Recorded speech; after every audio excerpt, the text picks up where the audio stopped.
Kenapa? Takut. Ada ruh gentayangan. Teman-teman sekalian, ambil dari saya malam ini. Dengan izin Allah, ini ilmu dari wahyu, bukan dari saya. Tidak ada ruh gentayangan. Nggak ada ceritanya dalam Islam kuburan terbuka pocongnya keluar. Nggak ada itu. Nggak ada tangan dari kloset tarik-tarik orang. Itu semua dusta. Dusta. Perusakan akidah dari media-media syaitan. Sinetronnya, filmnya, segala macam. Manusia bisa berubah jadi singa lah, bisa beginilah, macam-macam. Dusta, dusta. Nggak ada dalam Islam. Nggak ada. Dari mana dalilnya? Nggak ada ruh gentayangan. Baik, dengarkan hadisnya. Hadis yang mulia. Hadis riwayat Bukhari. Suatu hari Nabi SAW pernah mengantar jenazah sahabatnya. Waktu jenazah tersebut ditaruh di kuburan, kata Nabi SAW, kalau seseorang mukmin meninggal dunia, siapa orang mukmin teman-teman sekalian? Orang yang sudah menggabungkan antara rukun Islam sama rukun iman.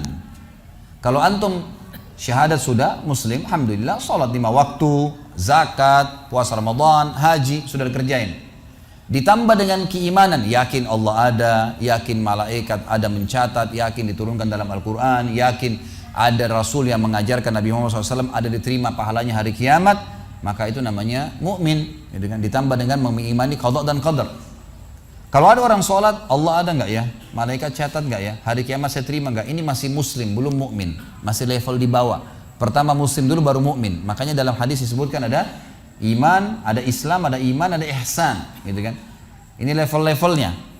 Nah, kata Nabi SAW, kalau orang mukmin menggabungkan antara rukun Islam sama rukun iman, sholat yakin Allah ada, sholat begini dan seterusnya, maka akan datang kepadanya 3 sosok malaikat pada saat meninggal. Dan ini teman-teman bukan dongeng saya ceritakan, ini hadis Nabi, berita wahyu yang pasti kita semua akan saksikan.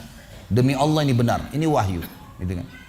Malaikat datang, di kiri kanannya malaikat rahmah yang membawa kain kafan dari surga, yang satu malaikat maut di ubun-ubun kepalanya sambil berkata, ya ayyatuhan nafsul mutmainnah irji ila rabbiki radiyatan mardiyah. Hai jiwa yang baik, keluarlah kepada rahmat dan pengampunan Tuhanmu.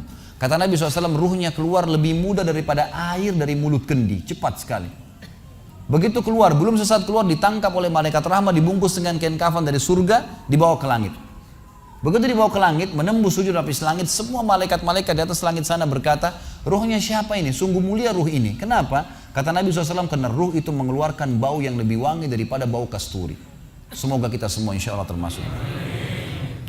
Maka kata Nabi SAW, malaikat rahmah mengatakan ini fulan bin fulan, namanya yang paling mulia di dunia. Lalu kemudian ditembuskan sampai langit ke-7, lalu kemudian terdengar suara dari langit ke-7. Allah Azza wa Jalla berkata, catatkan hambaku termasuk penghuni surga, kembalikan dia di dunia, di sana saya ciptakan, di sana pula saya akan bangkitkan. Diantar ruhnya bersamaan jasadnya, diantar oleh kerabatnya. Baru 3 langkah mereka jalan, dia masih bisa, ruh ini masih mendengarkan suara sendal mereka. Lalu malaikat datang mendudukkan dia lalu berkata, siapa Tuhanmu, siapa nabimu, apa kitabmu? Lalu dia kalau orang beriman, kata Nabi SAW, Allah berfirman, yuthabbitullahu alladhina amanu bil qawli tsabit fil hayatid dunya fil akhirah. Allah akan tetapkan jawaban di lisan orang-orang beriman di dunia. Kalau dia belajari agama ini lalu ditanya kenapa kau sholat, kenapa kau puasa, dia akan punya jawaban dari wahyu. Dan di akhirat kata ulama tafsir adalah yang dimaksud pertanyaan mungkar nakir atau malaikat di kuburan. Ringkas cerita adalah dia akan menjawab, Tuhanku Allah, Nabiku Muhammad, kitabku Al-Quran. Pada saat dia jawab jawaban itu teman-teman sekalian, maka tiba-tiba saja kata Nabi SAW, malaikat tersebut membukakan baginya pintu neraka. Azab, siksaan, orang teriak-teriak, api yang berkobar-kobar, dia ketakutan. Kata malaikat, lihat dari apa Allah selamatkan dirimu. Karena kau beriman, kau nggak jadi masuk sini. Ditutup, supaya dia tahu nih, kalau dia berbuat salah akan masuk situ. Ditutup, dibuka pintu surga, dayang-dayang, permadani, istana yang luas, luar biasa. Dia gembira. Lalu kata malaikat, kau akan masuk di sini. Maka si mayit tersebut pun berdoa mengatakan, ya Allah cepatkan waktu, karena aku ingin masuk ke dalam surgaku. Lalu datang di sebelahnya orang yang tampangnya gagah, badannya bersih, wangi, saking sempurnanya kata jenazah ini, ruh ini berkata, siapa kamu ini? Sungguh sempurna ciptaan Allah pada dirimu. Maka dia berkata, diam dulu. Maka dia berkata, gitu kan? Dia berkata, saya amal soleh akan menemani kau sampai hari kiamat. Insya Allah setelah riwayat ini kita sholat. Saya amal soleh akan menemani kau sampai hari kiamat. Maka kata Nabi SAW terdengar suara, ya Allahu alam di sini disebutkan Allah atau malaikatnya, tapi yang jelas menyampaikan dari Allah Subhanahu Wa Taala, lapangkan kuburan hambaku ini seluas pandangan matanya. dan bukakanlah pintu surga baginya setiap pagi dan petang dia melihat. Maka jadilah kuburannya taman dari taman surga sampai hari kebangkitan. Baik. Sebaliknya kata Nabi SAW, kalau orang fasik, siapa tadi fasik? Muslim yang masih berbuat maksiat. Teman-teman hati-hati. Jangan kena mengandalkan sudah syahadat kemudian bebas berbuat dosa. Hati-hati. Fasik dan orang kafir proses matinya sama. Kata Nabi SAW, orang fasik dan orang kafir akan datang kepadanya 3 malaikat. 2 malaikat azab di kiri kanannya, 1 malaikat maut dibunuh-bunuh kepalanya yang berkata, hai jiwa yang busuk, keluar kepada kemurkaan Tuhanmu. Maka ruhnya berantakan di tubuhnya, tidak berani keluar.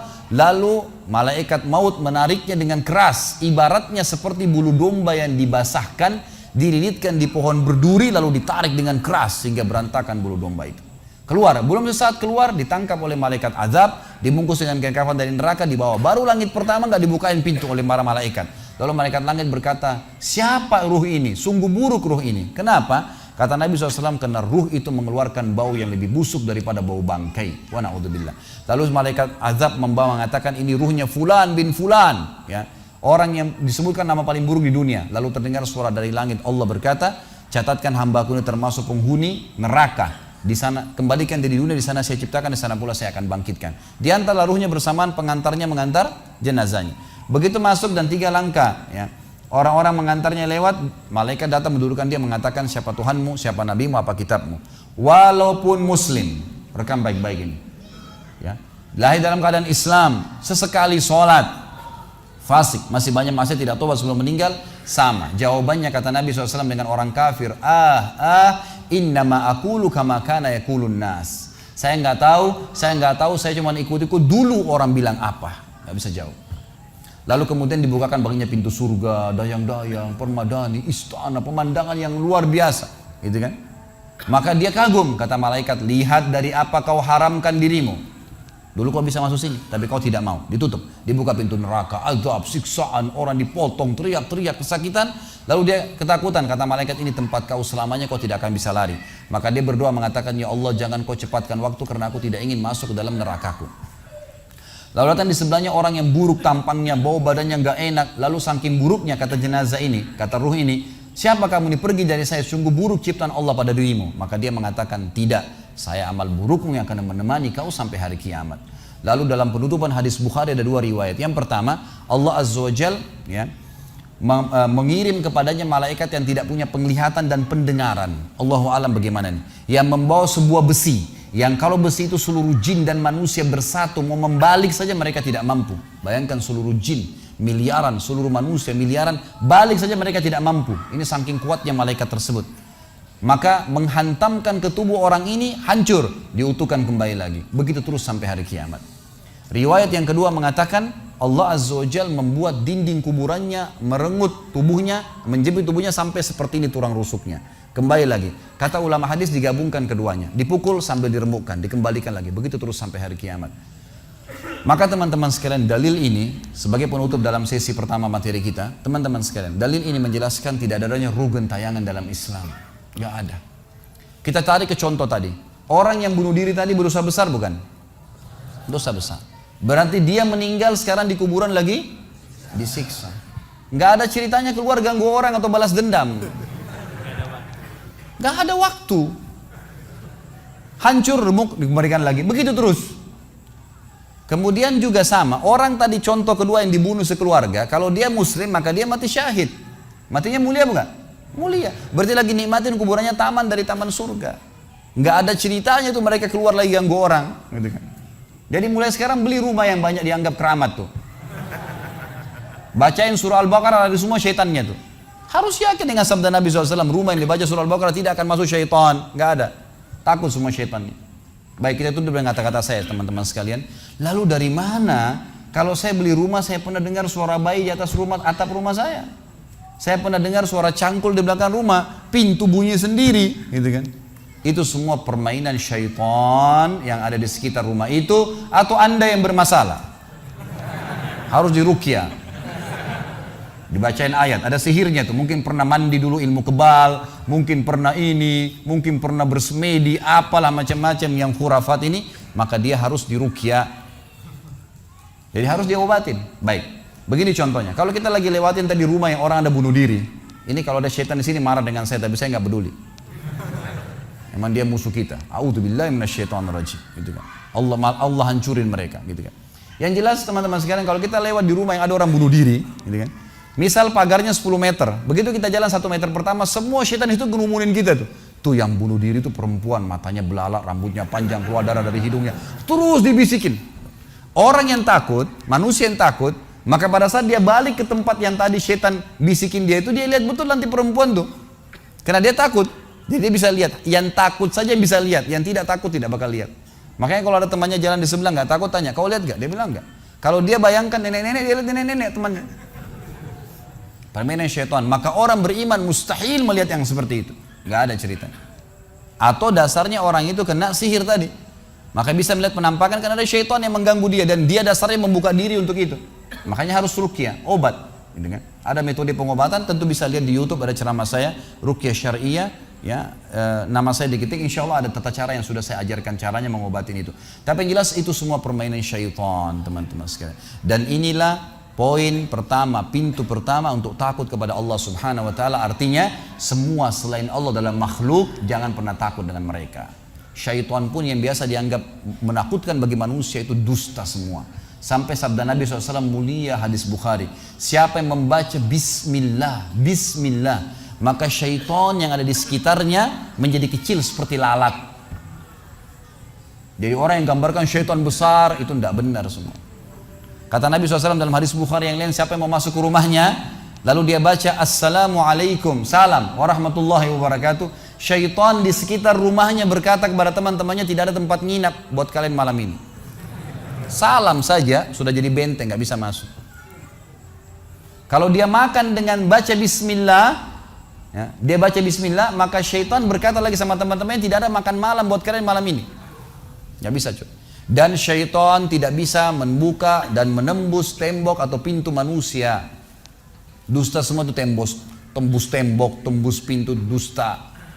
Karena Nabi SAW yang bilang, syaitan tidak bisa membuka kembali pintu ditutup oleh manusia. Syaitan tidak bisa membalikkan ya, panci yang sudah ditutup oleh manusia. Maka padamkanlah lampu kalian, tutuplah panci-panci kalian. Karena syaitan bisa menunggangi makhluk yang lain.